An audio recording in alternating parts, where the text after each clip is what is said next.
Gospel according to John, first chapter.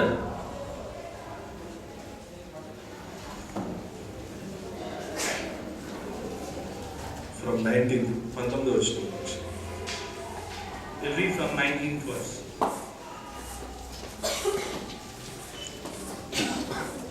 నీవెవడవని అడుగుటకు యూదులు యెరూషలేము నుండి యాజకులను లేవీయులను యోహాను వద్దకు పంపినప్పుడు అతడిచ్చిన సాక్ష్యం ఇదే. అతడు ఎరుగననుక ఒప్పుకొనెను, క్రీస్తుని కానని ఒప్పుకొనెను కాగా వారు మరి నీవెవరవు, నువ్వు ఏలియావా అని అడగగా అతడు కానెను. నీవు ఆ ప్రవక్తవా అని అడగగా అతడు కానని ఉత్తరమిచ్చును. కాబట్టి వారు నీవెవరవు, మమ్ము పంపిన వారికి మేము ఉత్తరమివ్వలేము కనుక నిన్ను గూర్చి నీవేమి చెప్పుకొచ్చున్నావని అతన్ని అడిగిరి. అందుకు అతడు ప్రవక్త అయిన యెషయా చెప్పినట్టు ప్రభువు త్రోవ సరళము చేయుడి అని అరణ్యములో ఎలుగెత్తి చెప్పు ఒకని శబ్దము అని చెప్పాను. పంపబడిన వారు పరిసయ్యులకు చెందిన వారు. వారు నీవు క్రీస్తు అయినను ఏలియావైనను ఆ ప్రవక్తైనను కానిలా ఎందుకు బాప్తిజం ఇచ్చుచున్నావని అడగగా యోహాను, నేను నీళ్లలో బాప్తిజం ఇచ్చుచున్నాను కానీ నా వెనుక వచ్చుచున్నవాడు మీ మధ్య ఉన్నాడు, మీరు ఆయన నెరగరు, ఆయన చెప్పుల వారును విప్పుటకైనను నేను యోగ్యుడను కానని వారితో చెప్పాను. We'll read now. First John, 19th chapter. First chapter, 19th verse. Now this was John's testimony when Jews of Jerusalem sent priests and Levites to ask him who he was. He did not fail to confess, but confessed freely, I am not Christ. They asked him, then who are you? Are you Elijah? He asked, I am not. Are you a prophet? He answered, no. Finally they said, who are you?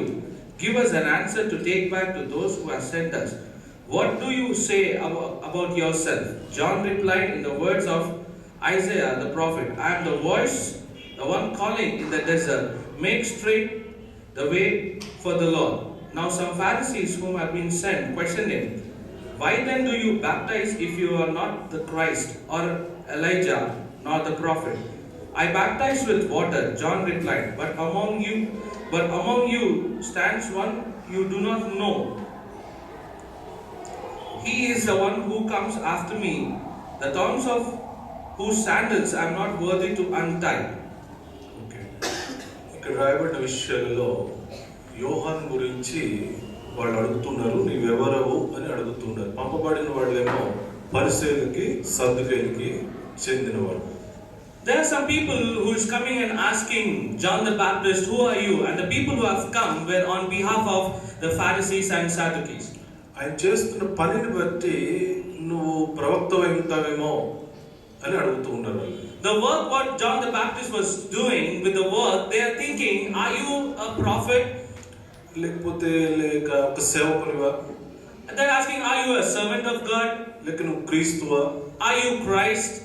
రకరకాలుగా ఆ పనిని బట్టి వాళ్ళు అడుగుతూ ఉండగా ఆయన నిజాన్ని ఒప్పుకుంటూ ఉన్నాడు. And now because of the work what John the Baptist was doing, they were relating his work. So he were asking, what are you? But the situation is he accepts who he is. నేను క్రీస్తును కానని ఒప్పుకున్నాడు. He accepts that he is not Christ. మరి నువ్వెవరు? Then who are you? ఆ ప్రశ్నకి సమాధానము ఆయన వాక్యంలో నుంచి చూపిస్తూ ఉన్నాడు. Now the answer for their question he is showing from the word of God. అరణ్యంలో ఎలుగెత్తి మాట్లాడే ఒక శబ్దాన్ని నేను దీని గురించి యెషయా చెప్పారు అని. And he was talking about Isaiah who spoke, he was prophesying that in the desert there's a voice. అనగా యోహానుకి తను ఎవరో అన్నది వాక్యంలో నుంచి స్పష్టంగా ఒక అవగాహన ఉంటూ ఉంది. So for John the Baptist, he knows who he is and he knows what is his calling.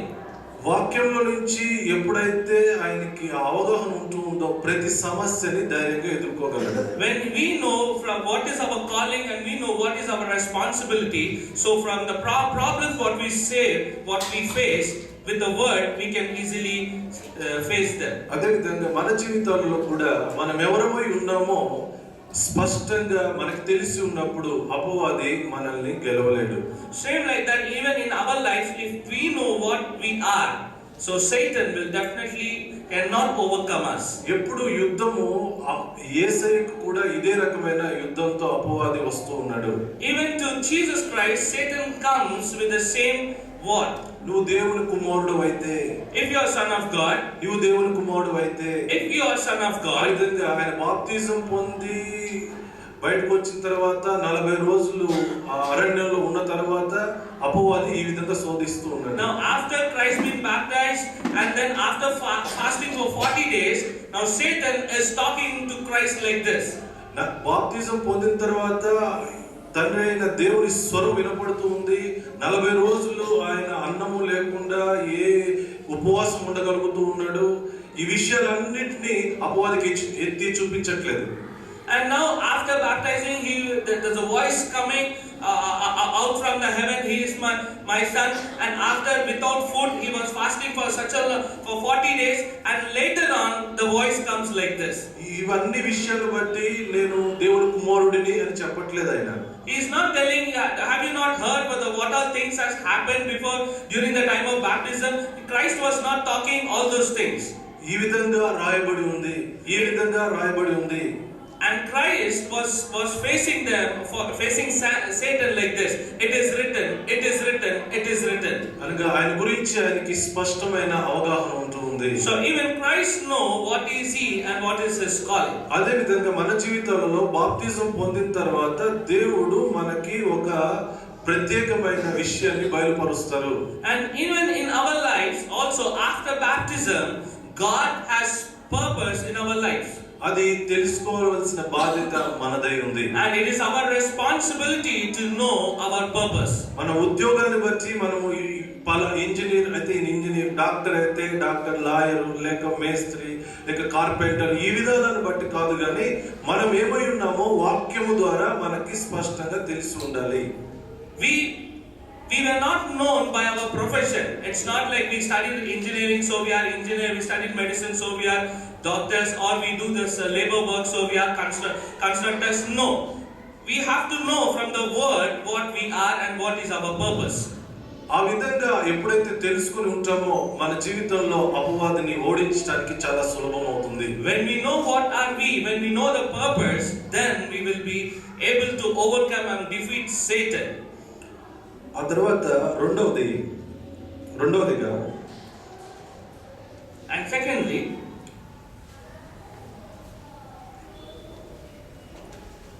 నువ్వు ఎందుకు బాప్తిజం ఇచ్చుచూ ఉన్నావు? నువ్వు క్రీస్తు కాదు, ప్రవక్తవు కాదు, ఎందుకు బాప్తిజం ఇచ్చుచూ ఉన్నావు? and they were asking, okay, you are not Christ, you are not prophet, then why are you baptizing people? దానికి ఆయన సమాధానము సరైన విధంగా అదే యోహాను సువార్తలో, and he gives a very right answer in John 31. You see in verse 31. నేను ఆయనను ఎరుగనైతిని కానీ ఆయన ఇశ్రాయేలుకు ప్రత్యక్షమగుటకు నేను నీళ్లలో బాప్తిజం ఇచ్చుచూ వచ్చితిని అని చెప్పాడు. I myself did not know him, but the reason I came baptizing with water was that he might be revealed to Israel. అనగా ఆయనకిచ్చిన ఆయన ఏమై ఉన్నాడో తెలుసు. He knows what he was. ఆయన పనేమిటో తెలుసు.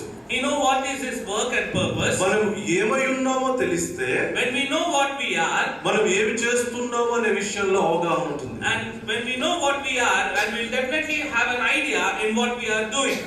క్రీస్తు యొక్క మార్గము సరళము చేసే శబ్దము అన్న విషయం యోహానుకు తెలుసు. He is the one who is preparing the way for Christ, that John knows about it. అందువల్ల బాప్తిజం ఇవ్వటం విషయంలో ఆయనకు ఒక అవగాహన ఉంది. Then giving a baptism, he has an idea for it. బాప్తిజం ఇస్తూ ఉండగా యేసయ్య ప్రత్యక్షమవుతూ ఉన్నాడు. When John the Baptist was baptizing people, then Christ appears to him. అదే విధంగా మన జీవితంలో ఏమై ఉన్నామో వాక్యం ద్వారా మనకు తెలిసి ఉంటే, and even in our life, if we know what we are and we are doing according to what the word says, ఆ విధంగా ఆ పనిలో కొనసాగుతూ ఉన్నప్పుడు, and when we are doing our work faithfully, యేసయ్య ప్రత్యక్షత కలుగుతుంది. Then Christ appears to us. ఈయన బాప్తిజం ఇస్తూ ఉండగా యేసయ్య ప్రత్యక్షం అవుతూ ఉన్నాడు. When John the Baptist was giving a baptism, then Christ appears to him. ఆ ప్రత్యక్షత మన సొంతం అవుతుంది. And that appearance will be ours and it will be very personal. మొట్టమొదటిది మనం ఏమై ఉన్నామో వాక్యం ద్వారా తెలుసుకోవటం. First, what we are, we have to know from the word. ఆ పనిలో కొనసాగటం. And after we knowing what we are, we have to continue in that work. ఒక ఉదాహరణ చెప్తుంది దీనికి సంబంధించి. I'll share an example regarding this. ఒకసారి ఈ సంఘం పెరుగుతూ ఉన్న సందర్భంలో అపోస్తల కార్యంలో and during in Acts in the gospel in an Acts church is growing, when the church was growing, అపోస్తలు యొక్క పంచిపెట్టే ఆ విషయాలలో ఆహారం పంచిపెట్టే సమయంలో కొంతమంది ఒకళ్ళ మీద ఒకళ్ళు సనుక్కుంటూ ఉన్నారట. మమ్మల్ని చిన్న చూపు చూశారు, మా కులం వాళ్ళని చూశారు, మా ప్రాంతం వాళ్ళని చూశారని వారికి విభేదాలు వచ్చాయి. When Acts apostles were serving food and the people had some contradiction or they had some differences that like our caste was not taken care properly or our set was not taken care properly or our group of people were not taken properly, they were having that confusion and an argument. అప్పుడు అపోస్తలులు ఒక నిర్ణయం చేశారు, మీలో 7 ఏర్పరచుకోనండి, వారిని ఈ పని కోసం నిర్ణయిస్తాము, మేము వాక్యపు పనిలో కొనసాగుతాము అని. So then the disciples decided, okay people, you select 7 of them and they will take care of this so that we will concentrate on the reading the word and meditating and then praying. అందులో Stephen ఒక ఆయన ఉన్నాడు. Among them one person was Stephen. ఆయన పని కేవలం ఆహారం widows కి ఆహారం పంచిపెట్టడం. And the work of Stephen was only to serve food to all the widows. ఆశ్చర్యమైన రీతిలో ఈయన విధవరాళ్ళకి ఆహారం పంచిపెడుతూ ఉన్న చాలా చిన్న పని, కానీ దేవుడు ఆయన ద్వారా ఆశ్చర్య కార్యాలు చేస్తూ ఉన్నాడు. And the work of serving widows is a very small work, but when he knows what he is supposed to do, when he was doing faithfully for Christ, he has done an extraordinary work. ఈ చిన్న పనిలో నమ్మకంగా కొనసాగుతూ తను ఏమై ఉన్నాడో తెలుసు, తన పని ఏమిటో తెలుసు, దేవుడు ఆశ్చర్యమైన రీతిలో ఆయన్ని స్థిరపరుస్తూ వచ్చారు. And in a small work he was so faithful, he know what is he supposed to do, he know his calling, and he was doing faithfully. Because of his faithfulness, Christ has used him mightily.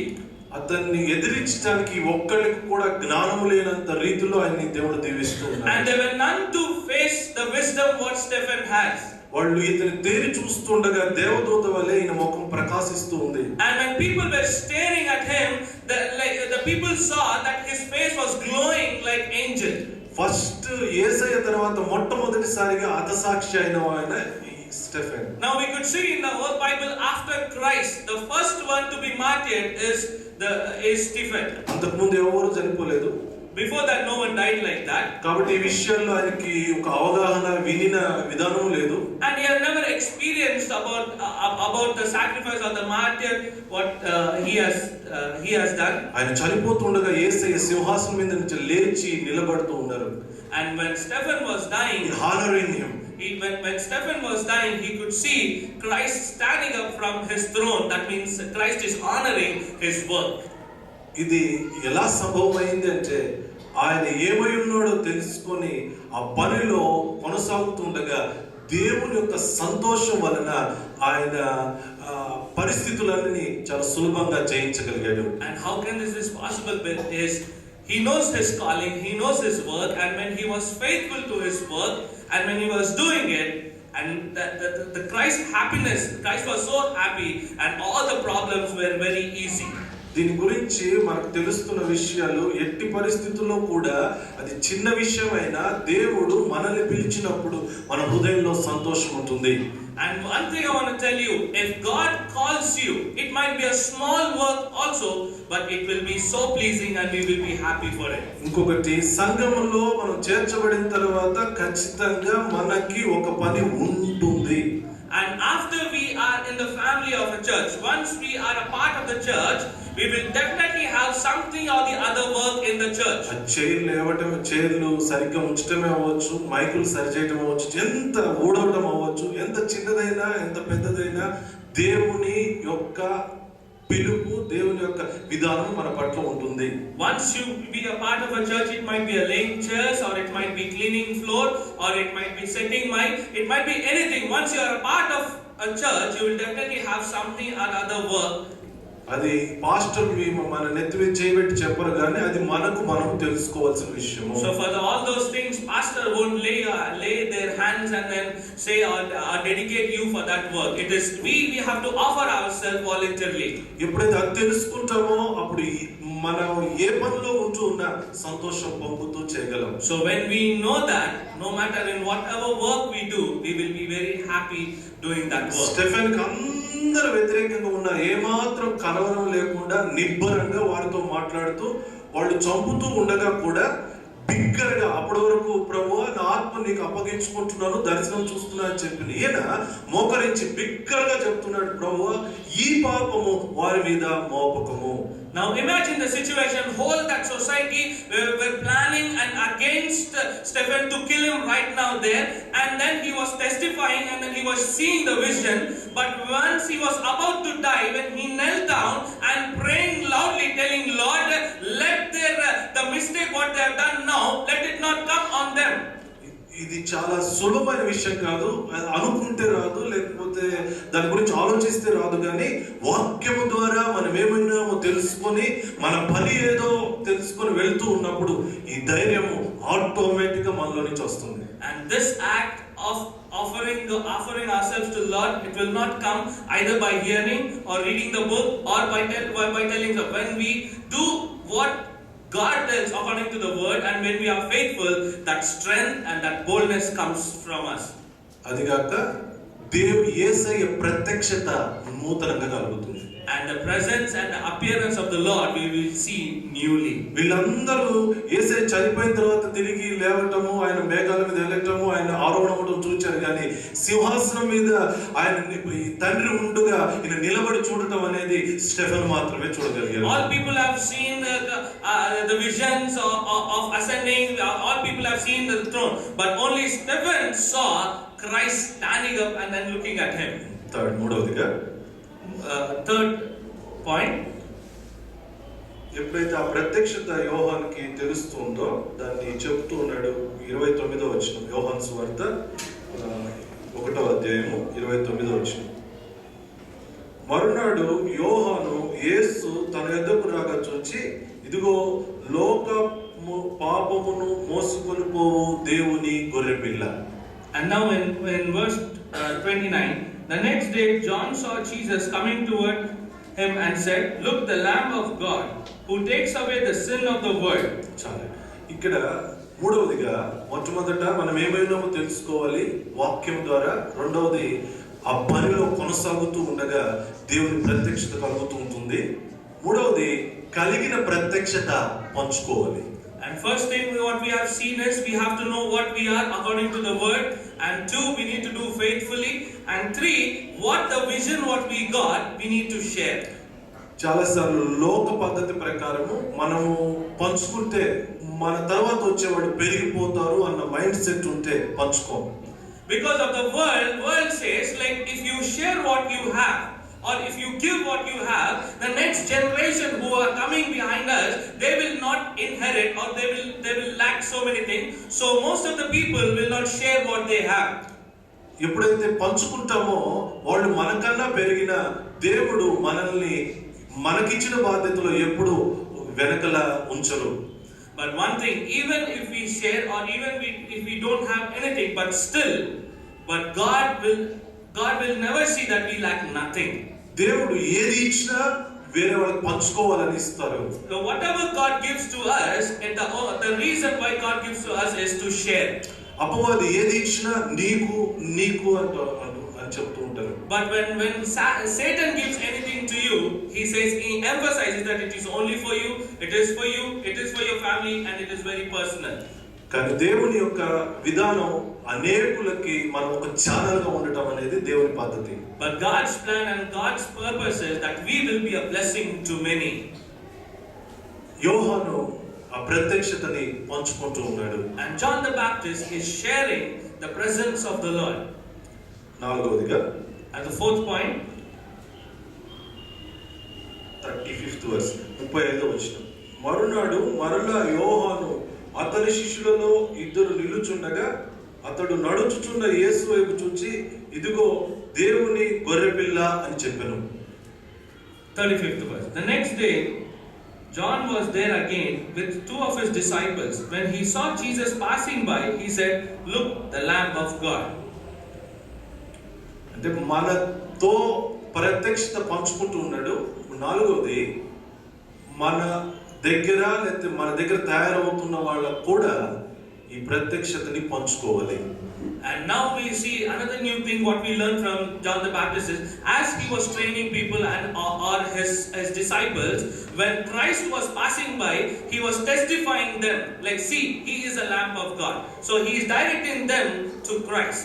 ఎప్పుడైతే మనం వీళ్ళకి పంచుకుంటాం, వీళ్ళు నన్ను వదిలేసి అటు వెళ్ళిపోతారు అనుకునే స్వార్థం ఉన్నవాళ్ళు పంచుకోరు.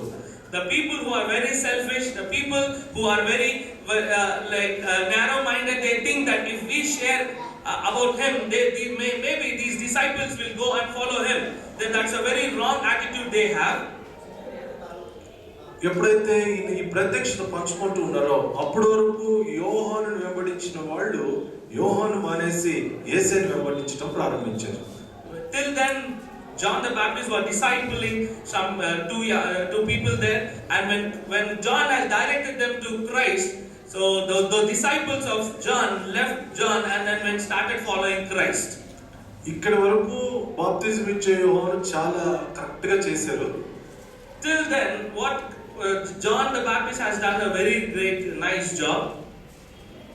ఎప్పుడైతే శిష్యులు యేసుని వెంబడిస్తూ ఉన్నారో, when John the Baptist disciples started following Jesus Christ, ఈయన తన విధానంలో మార్పు చెందుకున్నట్టుగా నాకు అనిపిస్తుంది. And it is my feeling, it is my personal feeling. I'm thinking that he has changed his plan or he has changed his attitude. 37th verse, అతడు చెప్పిన మాట ఆ ఇద్దరు శిష్యులు విని యేసును వెంబడించిరి. ఎప్పుడైతే ఈయన మాట విన్నారో ఆయన శిష్యులు ఇద్దరు కూడా యేసుని వెంబడించారట. So in 37, when the two disciples heard him say this, they followed Jesus. ఎలా నెక్స్ట్ ఈయన ఆపేశారు అంటానికి ఆరోది ఈయన చేయకపోవడం అనేది ఎలా చెప్పగలరు అంటే, బాప్తిజం ఇచ్చే యోహాన్ని చెరసాలలో పెట్టారు. తెలుసు కదండి మీకు. You all know that John the Baptist was being arrested and he was there in a prison. ఆ చెరసాలలో ఉన్నప్పుడు ఆయనకి ఇంకా కొంతమంది శిష్యులు ఉన్నారట. And even in the prison but still he has some disciples. ఎప్పుడైతే యేసయ్యను చూసి ఈయన ప్రత్యక్షత కలిగింది, ఆ ప్రత్యక్షత చెప్పాడు, ఈ శిష్యులు ఆయన వెంబడిస్తున్నారు. ఎప్పుడైతే ఇద్దరు శిష్యులు వెళ్ళిపోయారో ఈయన సర్దుకున్నట్టున్నాడు. And now we could see when John the Baptist was doing his work faithfully, and he could see the presence of God, and not only seeing the presence of God, he started testifying. But the moment when he started testifying about Christ to his disciples, the disciples, when they moved away, he started setting his own personal boundaries. ఆ శిష్యులు చెరసాల్లో కూడా తనతో ఉన్న శిష్యుల్ని యేసే దగ్గర పంపిస్తున్నాడు. And then now again the second time John the Baptist is sending his disciples to Christ from the prison. రావాల్సిన వాళ్ళు ఎవరన్నా ఉన్నారా, నీవేనా క్రీస్తువి అని అడగటం కోసం. And he has sent them to ask, are you the one who are supposed to come as Messiah, or is there anyone yet to come? కానీ ఇక్కడ యేసయ్య వారు ఇచ్చిన సమాధానం చాలా విచిత్రంగా ఉంటుంది. And when Jesus gives his answer, it is something which is surprising. నీవే బాప్తిజం ఇచ్చి దేవుని కుమారుడు అన్నావు, లోకభావం మోసుకొని పోవు, దేవుని గొర్రె పిల్ల అన్నావు, నీవే కదా సాక్ష్యం చెప్పింది, మళ్ళీ నువ్వే బాప్తిజమిచ్చావేమిటి అని యేసయ్య అనలేదు.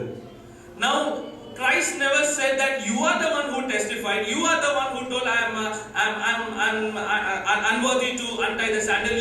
You testified about me to the people, and then why are you asking me this question? Jesus never asked like this. ఆయన అంటున్నాడు, గుడ్డివారి కన్నులు తెరవబడుతున్నాయి, మూగవారు మాట్లాడుతున్నారు, చనిపోయిన వారు లేపబడుతున్నారు, పేదలకు సువార్త ప్రకటింపబడుతూ ఉంది, దేవుని రాజ్యం ప్రకటించబడుతుంది, వెళ్ళి చెప్పండి. So now in written Christ said, blind have started seeing and dead have been raised and the kingdom of God is being proclaimed. Go and tell this information to John. That's what he sends them back. యోహాను గురించి యేసయ్యకి చాలా మంచి ఆయన గురించి మంచి అవగాహన ఉంది. John the Baptist has a very good impression about Christ. యేసయ్యకి బాప్తిజం ఇచ్చే యోహాను గురించి చాలా మంచి ఇంప్రెషన్ ఉంది ఆయన గురించి. Jesus has very nice impression on the John the Baptist. అందుకే యోహాను గురించి యేసయ్య ఏమంటున్నారంటే, పరలోకంలో స్త్రీలు కనిన వారిలో ఇంతకంటే గొప్పవాడు లేరు అని. And now when Christ is testifying about John that in whole of heaven or in the no one is blessed like you. ఎప్పుడైతే యోహానుకి అంత ఇదిగా యేసయ్య వారు ఆయన మీద ఉంచినా సరే యోహాను యేసయ్యని వెంబడించలేదు. Though the love and affection what Christ has towards John the Baptist, but we could see John the Baptist never followed Christ. ఇప్పుడు ప్రత్యక్ష చెబుతున్నారు వినండి, ఇదంతా జరిగిన విషయము. Now I'm telling you the thing what has happened really. బాప్తిజం ఇచ్చే యోహాను ప్రకటించిన తర్వాత, శిష్యులు వెళ్ళిన తర్వాత ఈయన యేసయ్యని వెంబడించవలసి ఉండాల్సింది. What I think or like you can imagine for yourself, after John the Baptist started testifying about Jesus Christ and after John's disciples started following Christ, even John the Baptist would have also been followed Jesus Christ. ప్రతి ఒక్కరి విషయంలో దేవుని ప్రణాళిక ఒకదాని నుంచి ఇంకొక దానికి పెరుగుతూ ఉంటుంది. And for in everyone's life, plan of God and the purpose of God will always grow from one state to other state. అందుకే కొన్ని సంఘాలు ఒక స్టేజ్కి వచ్చిన తర్వాత అక్కడ ఆగిపోతూ ఉన్నాయి. That's why so many congregations they come to one state and they stop growing from there. బాప్తిజం ఇచ్చే యోహాను యొక్క పిలుపు, ప్రభువు త్రోవ సరళము చేయుడని అరణ్యములో ఎలుగెత్తే చెప్పు ఒకని శబ్దము, ఆయన పిలుపు అది. The call and the purpose of John the Baptist was to proclaim the days of God and to make the path straight. అది చేయడం కోసం నీటిలో బాప్తిజం ఇస్తూ ఉన్నాడు. And to do that work, John the Baptist was baptizing people in water. ఎప్పుడైతే యేసయ్య ప్రత్యక్షమయ్యారో ఈయన పని, ఈయన కమిషన్ అక్కడితో అయిపోయింది. Once Christ appears to him, once he has seen Christ face to face, his purpose has been end. He has to put a full stop. తరువాత యేసయ్యని వెంబడిస్తూ వెళ్తూ ఉంటే పేతురు కన్నా ఈయన గొప్ప శిష్యుడు అయి ఉండేవాడు. What we feel is if the John the Baptist would have been following Christ after the next level, I think he would have been a great man than Peter. బాప్తిజం ఇచ్చే యోహాను విషయంలో దేవుని ప్రణాళిక అప్పటికి మాత్రమే కాదు, ఇంకా ఎక్కువ ఉండి ఉంటుంది. Plan of God for the John the Baptist, it is not only the purpose only to make the path straight, it would have been more than what he has done. కానీ శిష్యులు అయ్యగారు అని పిలవటము లేక బాప్తిజం ఇచ్చే దాంట్లో ఉండే ఆనందంతో యేసయ్యని వెంబడించటం మానేసి ఆ పనిలో నిమగ్నమైపోయాడు. People calling him master and people following him and giving him baptism, he took pleasure in that, and that's the reason he did not follow